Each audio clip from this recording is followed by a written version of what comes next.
I went to move and I was paralyzed. And I came out of my body. There's definitely a higher intelligence and it's all orchestrating this. It absolutely confirmed that we exist out of the body. I have a theory as to why they blocked it from us.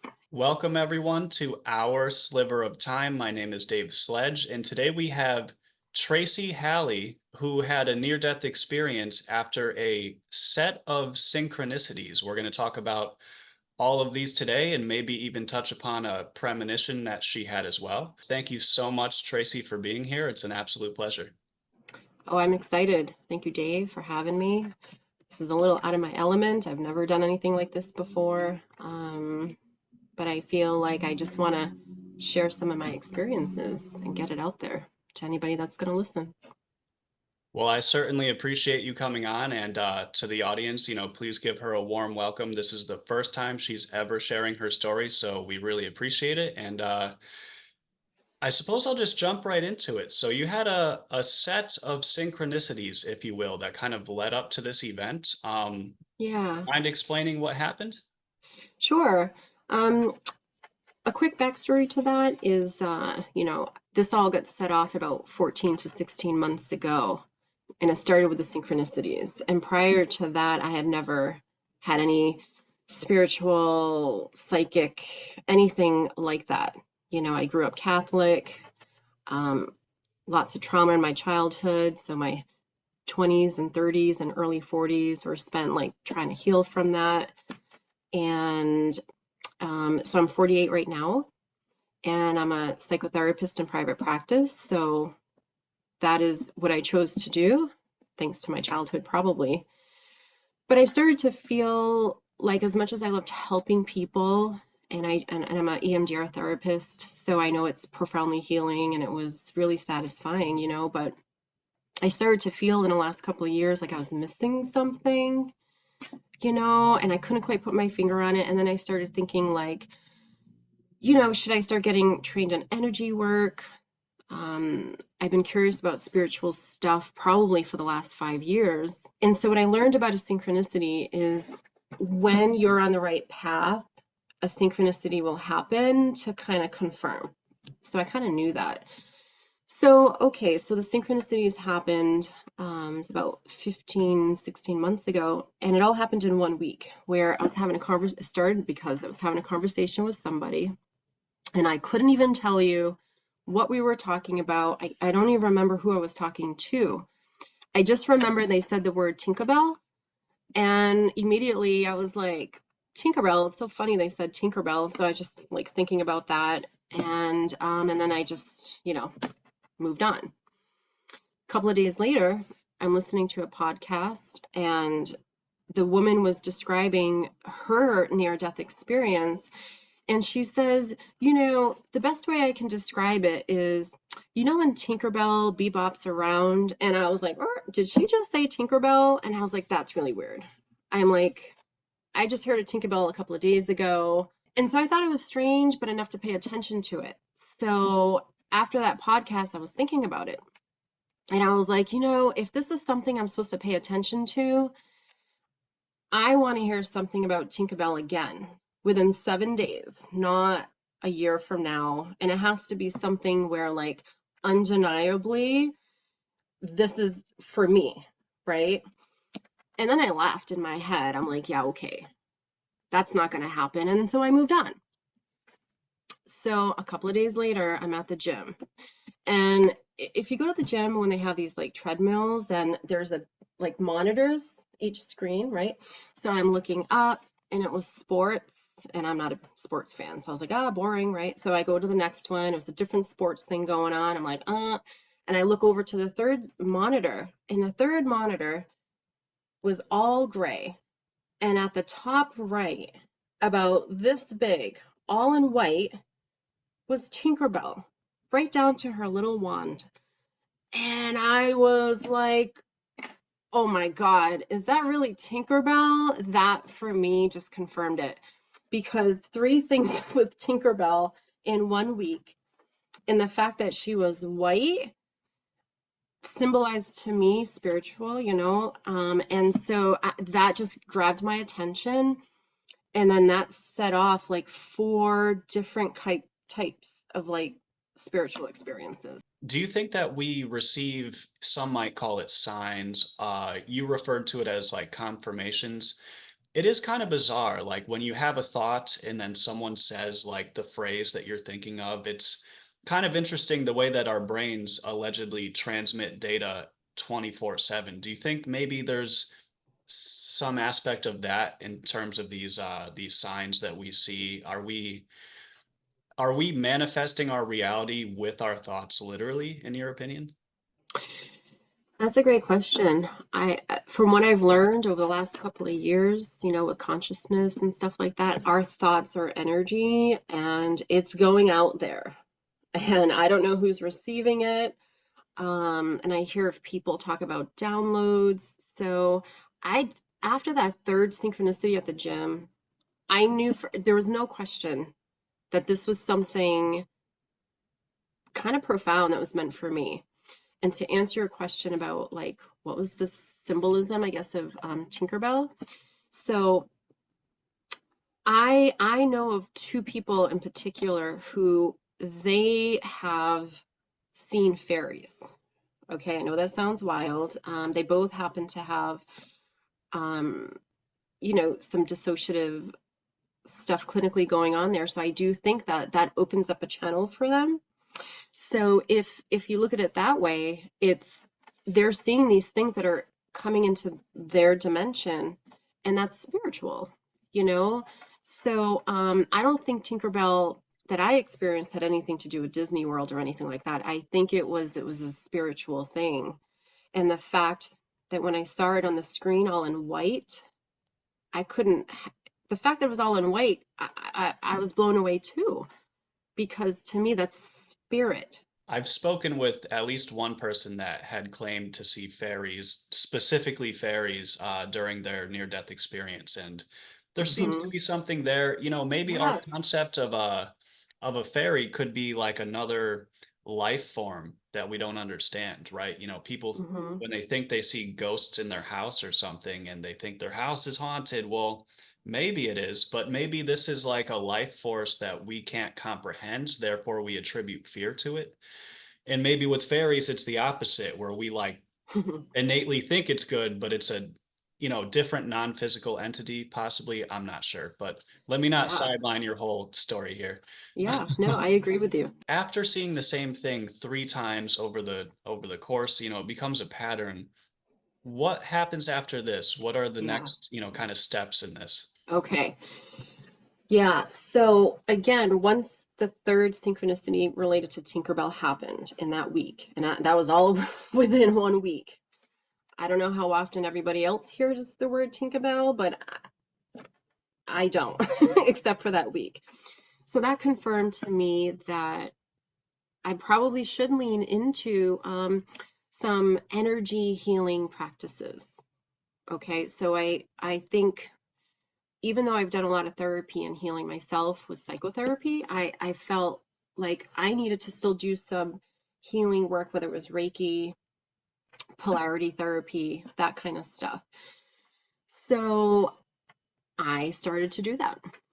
And I've worked with like two different practitioners in the past year, depending on their schedule when they're available. So the first experience, and prior to that, I have to say, years ago, I've done Reiki before, and I've gone to a practitioner, and nothing's happened. And so what I expected was to just you lay there on the table, you meditate, you daydream, maybe fall asleep, you trust that they're doing what they're doing, and that's it. And I've never had anything profound happen. But the first thing that happened about, I guess, a year ago, I went to a Reiki practitioner where it's called Reiki with bioscalar energy. I don't really know what that is. I just think they tap into an energy field. And it was two women, and one was like banging the gong that, reverberates your soul. And it was an hour-long session. And then towards the end of it, I was super zen, super peaceful.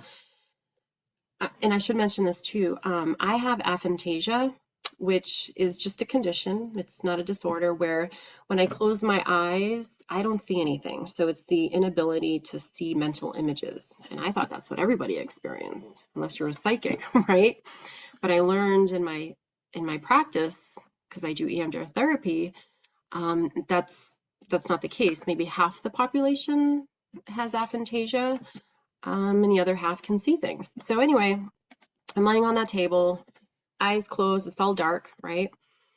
And I start to see this, it was in yellow, like a sacred geometry, which came, let me back up.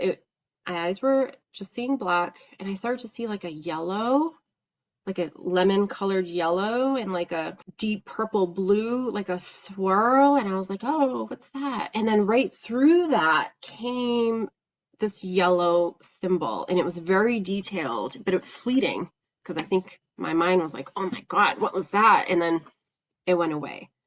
So at the end of the Reiki, I told them, and they were like jumping for joy. They were so excited. I guess that meant that whatever they were doing was working. So I thought that was pretty profound for me because I had never experienced anything like that. When you say that you have aphantasia, is it? I've Hmm. never heard Hmm. of this, the inability to see mental images. So Hmm. to help me understand, when you close your eyes at night, you literally don't see images like start to appear? Like, do you dream? Well, that's funny you asked that. This past year, I about a year ago, I read that fluoride, like fluoride in a toothpaste, fluoride in the tap water, calcifies our pineal gland, which they say quells our psychic abilities. So I was like, well, let me do an experiment, right? So for the past year or so, no fluoride. I use fluoride-free toothpaste, and I have dreamt a lot. Prior to that, maybe once every blue moon, I had a dream. And I can remember my dreams now when I wake up. And I can remember some for days on end. And I started journaling them because there was just so many happening. So to answer your question about aphantasia, it could be any time of the day. Like if I close my eyes right now, it's like if you were to go in a closet, close the light from coming in, no light coming in, and you open your eyes, that blackness is what I see when I close my eyes. So when I go to sleep at night, my I don't see anything anyway, and I just slip into sleep. But a lot of my clients, they can see mental images in their head all throughout the day. So I asked them, I'm like, how do you shut that off when you go to sleep? And they're like, oh, I have this like process that I do. And I'm like, oh my God, that sounds exhausting. I was shook. I was shocked. I thought everybody saw black. So again, when I saw that symbol in my, I guess my third eye or something, I was like, wow. So yeah, I'm trying to imagine what that would be like, and what do you see when you close your eyes? that's an excellent question. So when I close my eyes at night, I suppose it depends on my level of tiredness because the more tired I am, the stronger the visuals will come like quicker. It's actually the best way I could put it is it's like things will move in a way that like smoke would or liquid. Maybe Mm. plasma would be like it's just malleable.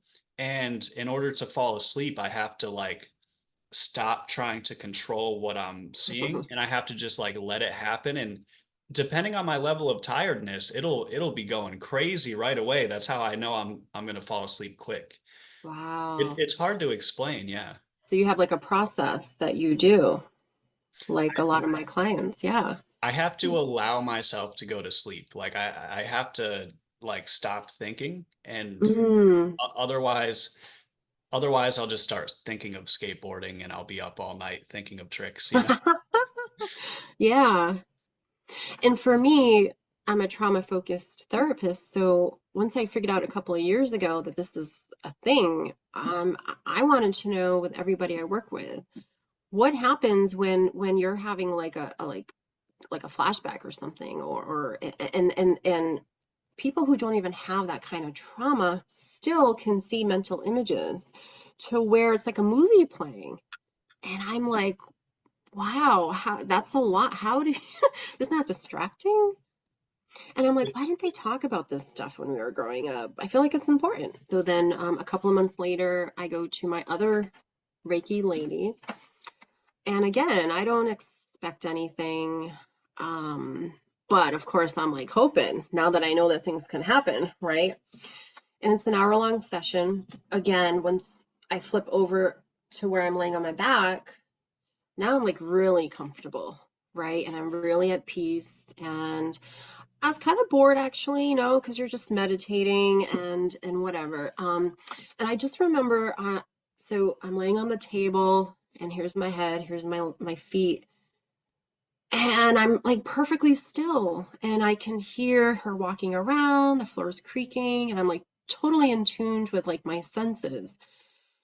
And all of a sudden, I felt myself move backwards, but my physical body did not move.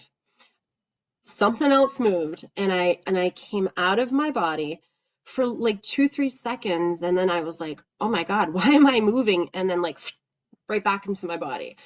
And so I'm like, and I had heard about astral projection, and I was like, is that what was like starting to happen? I had all these thoughts and feelings, right? So the session ends, and then I'm sitting with her, and she's like, what did you notice? And I tell her, she's like, yeah, you were starting to astro travel. And she's like, some of my clients report that they levitate up. And I'm like, oh my God, because I levitated, I didn't levitate, I came backwards, and then I could feel myself coming backwards down. And then, like I said, I was like, oh my God, and then right back in.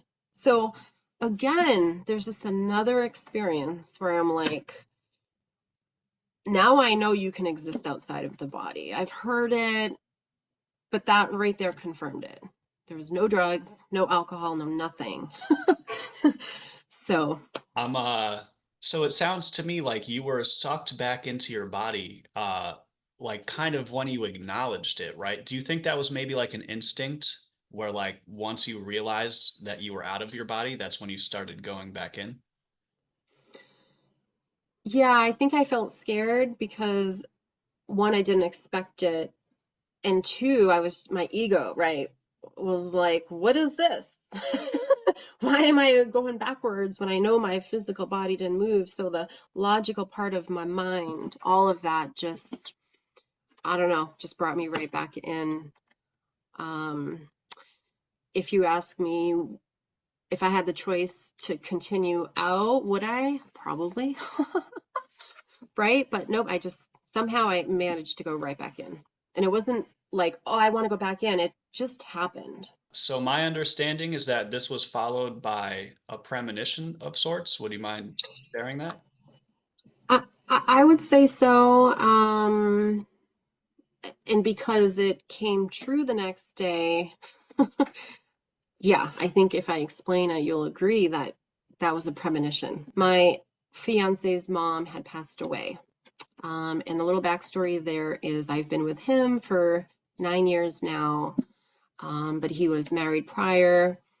And to make a long story short, she's not thrilled that he ended up with me. But that's his doing, nothing to do with me. So his mom passed away, and they have a son. My fiance, they have a son.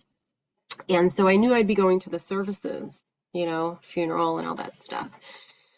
And so the night before, I had a dream. And in this dream, it was so simple, the dream, but man, it was emotionally draining. So in this dream, there was a room, a pretty big sized room, and there was nothing in this room but this dog, this kind of like rabid dog. And I remember wrestling the dog to put the dog back in the room, and I would like close the door. And somehow the dog kept coming out of the room again. And here I go again, like wrestling the dog. Like I wanted nothing to do with this dog, this energy, right? So again, I'm putting the dog back in the room, and I close the door. It happened a third time. Same exact thing. Dog comes out. I have no idea how, but it's coming for me. And I'm wrestling the dog, and I put it back in. And I wake up from this dream in the morning, right from the dream. And I'm like exhausted now. And I'm telling anybody that would listen, my oldest I only have one son. And I'm telling him, I'm telling my fiance, I'm like, I don't know what that dream was about, but man, I'm exhausted, right? Now it's the morning and it's the day of the services. So my fiance tells me that he thinks his ex-wife's going to go because they have a son together, and that's the grandmother who passed, which I can understand that. But the thought of me being in the same room with her, I was like, whew, feeling it, all kinds of stuff. So I go to the church, and he had gotten there early in that morning, and I went a little later, right? So I go to the church, and of course I'm like looking for her, and I don't see her, and we're like 30 minutes in to the service now, and I'm like, good, right? But here she comes walking in with their son, a bunch of rows in front of me, and I could just feel this visceral, like, oh, but it's a service, you know, the human in me is like, I just got to suck it up or whatever. So once the church part kind of wrapped up and I connected with him and I'm telling him, and he's like, she's not staying for all of the services. She's here to bring my son. And I was like, okay, all right. So after that, we went to the cemetery part. And you know, they're congregating around the burial plot, and they're doing their thing, and I don't see her, and she wasn't on my mind. That she was not on my mind at that point because I'm thinking she left, right? 20 minutes in or so, I see her and I'm like, are you kidding me? And again, I'm like, oh, right. My next thought was, well, surely she's not going to go to the dinner restaurant. She's not going to mingle, right? So I was just thinking in my head, and I hop in the car when it's done. Now I'm together with him again, and we go to the function hall. And there she comes walking in, and where she sat at the table with all these tables, like perfect view. We're making eye contact, and I'm just like in my feelings about it. It was all done. And I left to because I was done. I did all the services with him, and I let him stay behind. We had gone in separate cars and stuff, you know. And after, I'm like, oh my God, I can't believe I was in the same room with her. It's a long backstory, but that doesn't matter. It's just the energy that I didn't want to deal with. And then it dawned on me as I'm driving, and I'm like, oh my God, she was the metaphor in my dream. Because I kept trying to put that animal back in the room because I wanted nothing to do with it. And when she kept showing up throughout the day, I was mind blown. So that's when I put two and two together. I had that dream. So after having a premonition like this, how do you interpret your dreams now? I know you said earlier that you've been dreaming a lot more due to cutting out fluoride out of your diet, if you will. Um, I think that's if you what. have a dream that involves people that you actually know, is there a part of you that worries that it could be a premonition? Like, how do you handle your dreams moving forward after that? Mm. Well, it's funny. Like most of the dreams I have, they're kind of benign. Like there's nothing much happening in them. They're not traumatic in any way. They are connected to people from my past. Like, I don't know how many times I've had a dream about my ex-husband. I am over him. There is nothing there.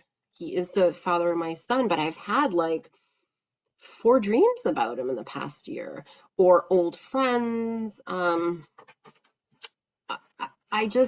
can't make any sense of it really. There's nothing disturbing that happens in the dream. The only dream that was disturbing was this dog, you know. I woke up exhausted. I felt like I needed to go to sleep to rest after that. This dream actually took energy out of you. So maybe there was something happening there, like it was literally requiring energy from your body as you were sleeping. Mm, Very interesting. yeah, You know, I yeah. spoke with a good friend of mine, Jason Janis, and he had a couple well he has a heck of a story and it's on my channel, but if you're watching, Jason, we love you. How you doing? Hi, He Jason.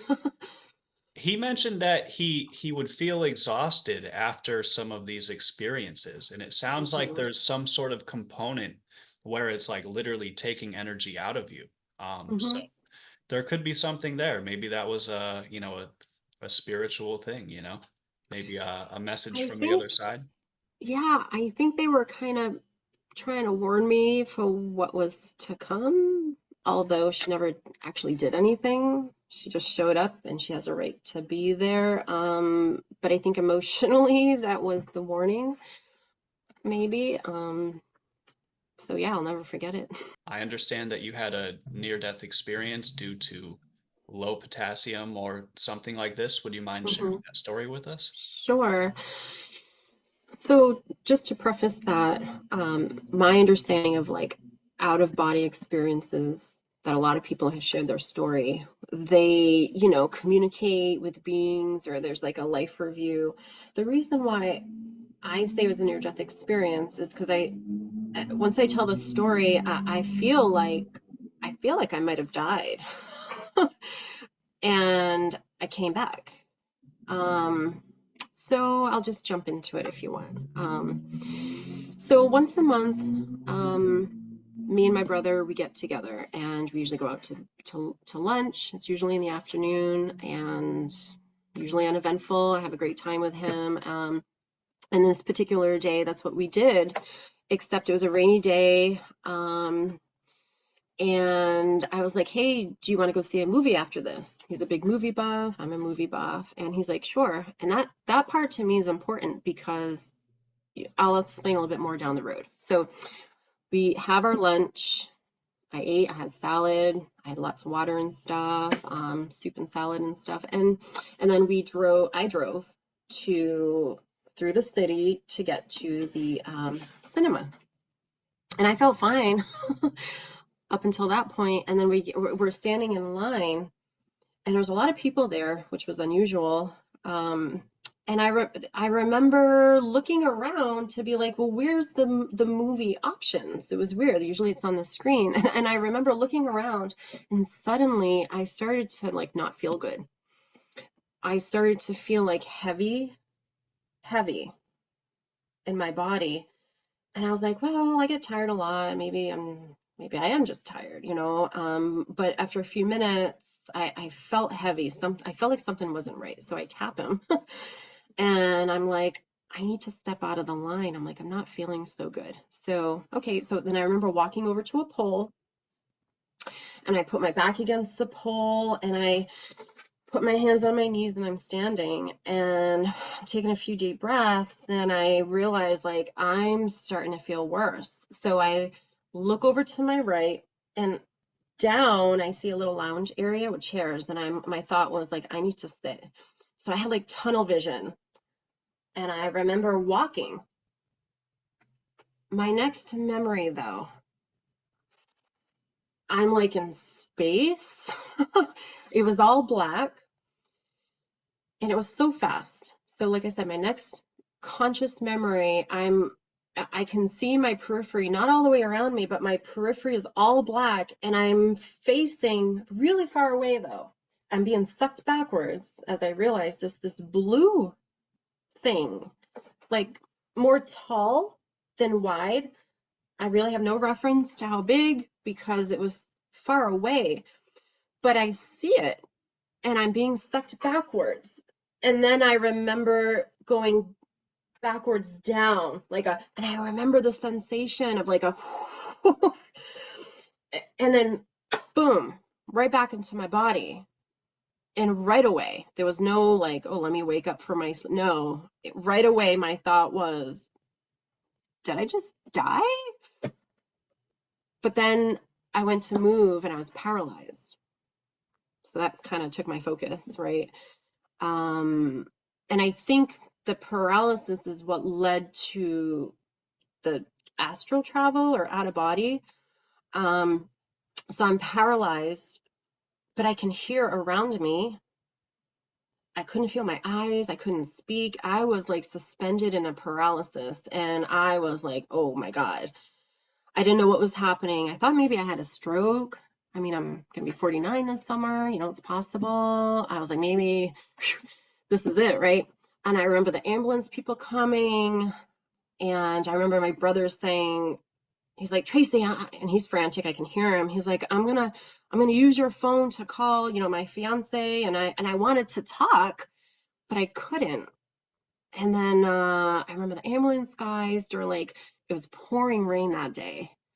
And they're like, we're going to take you outside, but it's raining. Um, and I could hear as they rolled me out, I can hear the rain, but I couldn't feel it.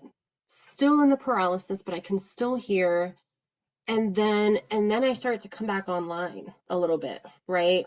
So this part, I guess, I do have a fragment of a memory where, okay, yeah, I remember I was paralyzed and I thought, this is my life now. I thought, I don't have to worry about work stress no more.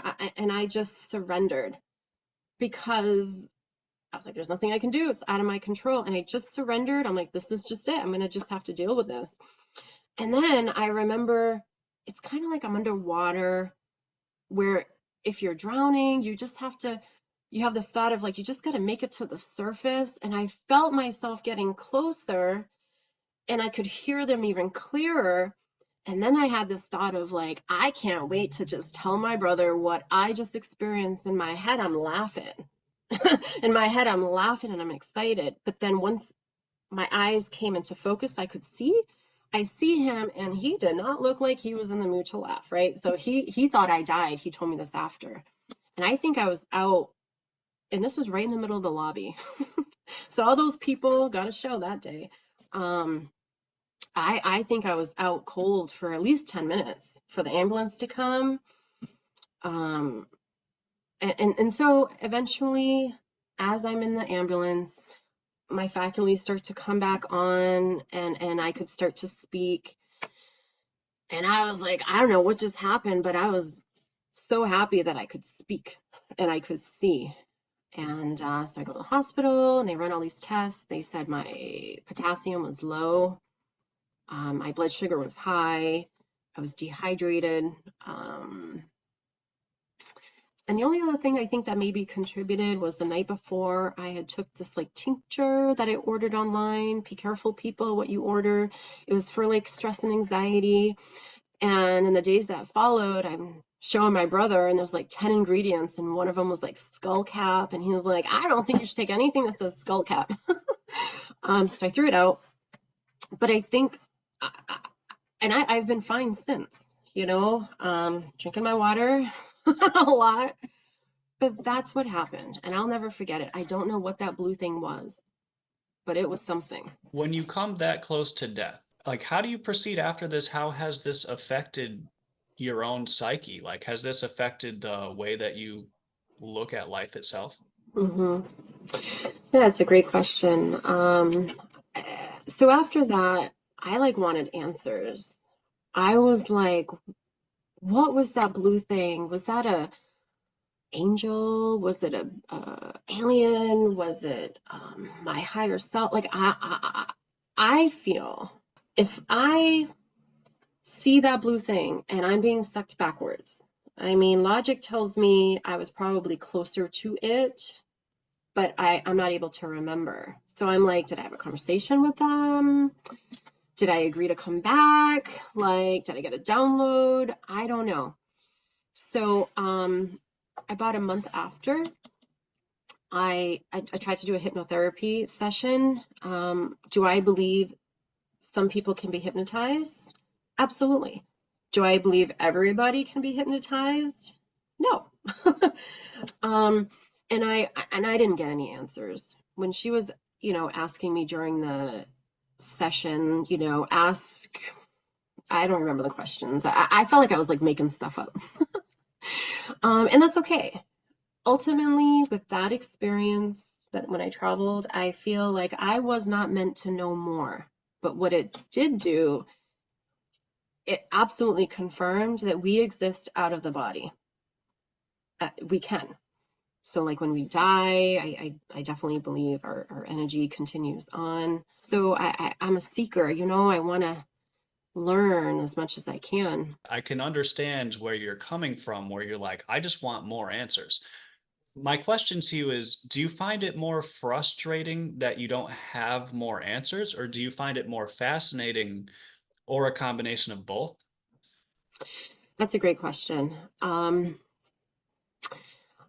I let go of the frustration part because ultimately I feel like there's definitely a higher intelligence and it's all orchestrating this, and I am meant to know what I'm meant to know. I feel like maybe I'm the kind of person where, like, if I knew more, it would take me away from what I'm supposed to be doing here because I can go down the rabbit holes, you know? Yeah, I feel truly that I was supposed to know and remember that I felt the sensation of traveling. It was wild. Like people can say, well, how do you know it wasn't a hallucination or a dream? I don't know about you, but like that was definitely not a hallucination.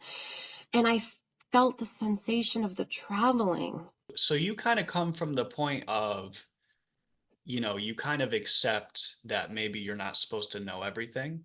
Yes. Does that come natural to you? Because for me, it's difficult to take that, route. I had it was a conscious decision that I had to make. Um, I meditate. I'm a very deep thinker myself, and I think logically it just made sense to me. Like if I was meant to know more, I would have remembered more. Um, and I did the hypnotherapy session, and I'm a skeptic uh, until I know for sure in my soul like something's legit. So like the synchronicity story, like I was a skeptic even after the second one until that third one happened where I'm like, okay, you got my attention. This is all confirming to me that I am on the right path and I do need to do more energy work. And then I would like to get trained in energy work. I think in my soul, I feel I'm supposed to come out from the umbrella of the mental health to some degree and do something on the side. Um, because I feel like everybody talks about this ascension and we're elevating up. I do feel like we need to heal, but it's not just healing the trauma, it's healing our body, our energy body, our emotional body. So I feel like it took me a while to figure out what's the next step, but I think this is the right step for me. So I'm actually in 2 weeks gonna do my very first Reiki training weekend format, and I feel like it is the right time now. If you feel like you have a calling, I would say definitely go for it. If I didn't listen to that voice, I wouldn't even be speaking with amazing people like you right now. So I think if you Hmm. if you feel that calling, you feel like you're like a pull, like you're supposed Hmm. to be doing something, I would say honestly, just go for it. Yeah, Like I yeah. said, it's not my world. I don't know much about Reiki and healing and all this stuff, but I if do have that's one little more story about the Reiki that happened maybe 3 weeks ago with my son, if you're interested. It's a super quick story. oh, absolutely. Um, I think it's relevant. So my son's 27 and he's, still trying to figure out where to go with his life and, he struggles a little bit. Um, and the therapy thing didn't work out insurance wise or whatever. And I know he'd been having a hard time emotionally a little bit. And I said to him, I said, hey, if I pay for a Reiki session, would you go? All you gotta do is show up. And he's like, what's Reiki? I'm like, oh, it's energy work. It's gentle. Just try it. I'll pay for it. So he goes. So this is about 3 weeks ago. And he called me right after the session. And he's like, that was trippy. I said, well, what happened?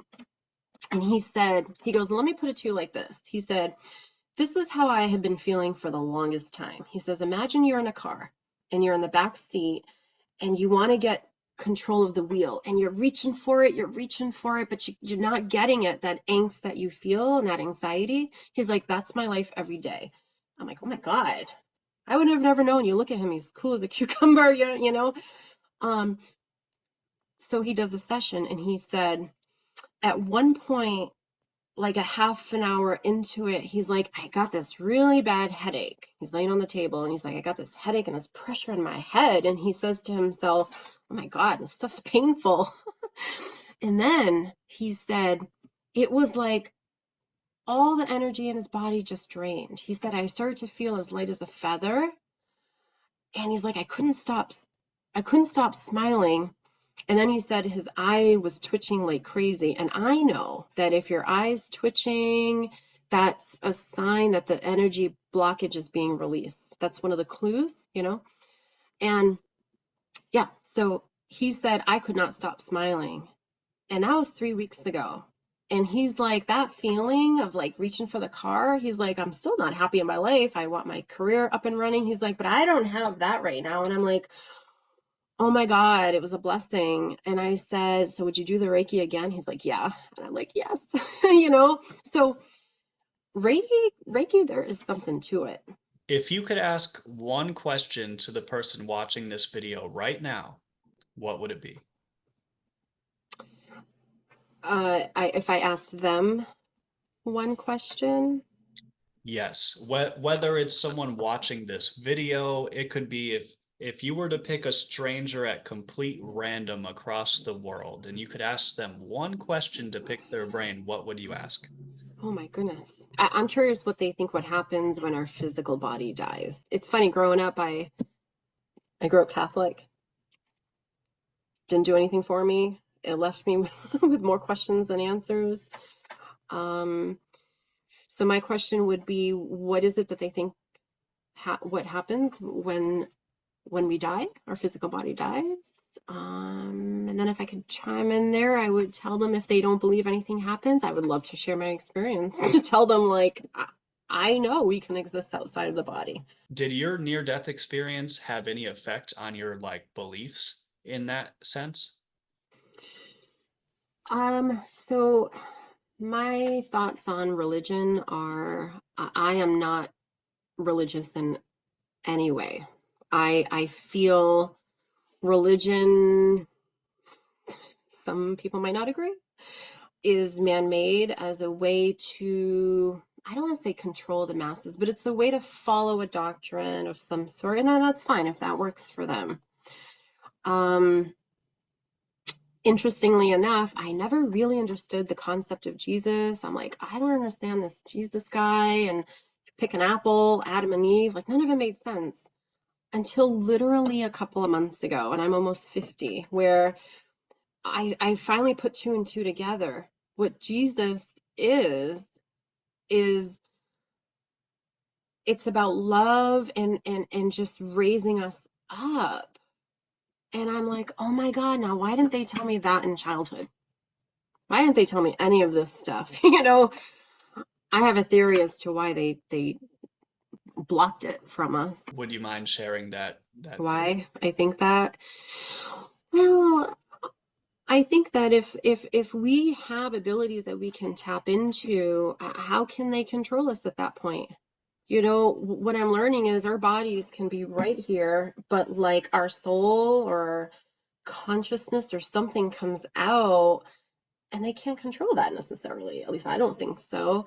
So fluoride to me makes sense. You know, I'm not a conspiracy theorist or anything like that, but we all do use fluoride, right? For the most part, or it's in the tap water. And I'm dreaming a lot now. And I've had these experiences since the fluoride. And I think it's a combination of that and a lot of healing that I've done on myself that led to, I think, these experiences. Thank you so much, Tracy, for sharing your story. I understand it was the first time you ever shared your story publicly, so Mm-hmm. it means a lot to me, and I'm sure it means a lot to people at home that are, on their spiritual journey and having these existential questions. But thank you so much. It's been an absolute pleasure. So Yeah, happy to have you on. I'm thrilled to be here. It was fun. Thank you. Good interviewer. Of course. Thank you very much. And to everyone at home, thank you so much for your sliver of time. This has been ours. Tracy, thanks again, and we'll see you next time. Awesome. Thank you. All right, peace out. All right, sorry about that. We're gonna close this off strong, okay? Okay. There was no drugs, no alcohol, no nothing. So, You never know if someone's like, I had true. this out of body experience, man. I was on mushrooms. It's like, well, no shit. Like, Right. Yeah. like, I don't know if you put thought into like the nature of reality and stuff. Are you up Hmm. for some random questions? And then if you don't, Absolutely. Yeah. okay, cool. Yeah. And then if there's anything like if I ask you a question that you're like, I've never thought about that, we could just skip right over it. Like it's fine. Hmm. Um, Hmm. okay, dope. Yeah. Okay, very serious question. What is the square root of -0? No clue. I'm totally Zero? I'm totally kidding.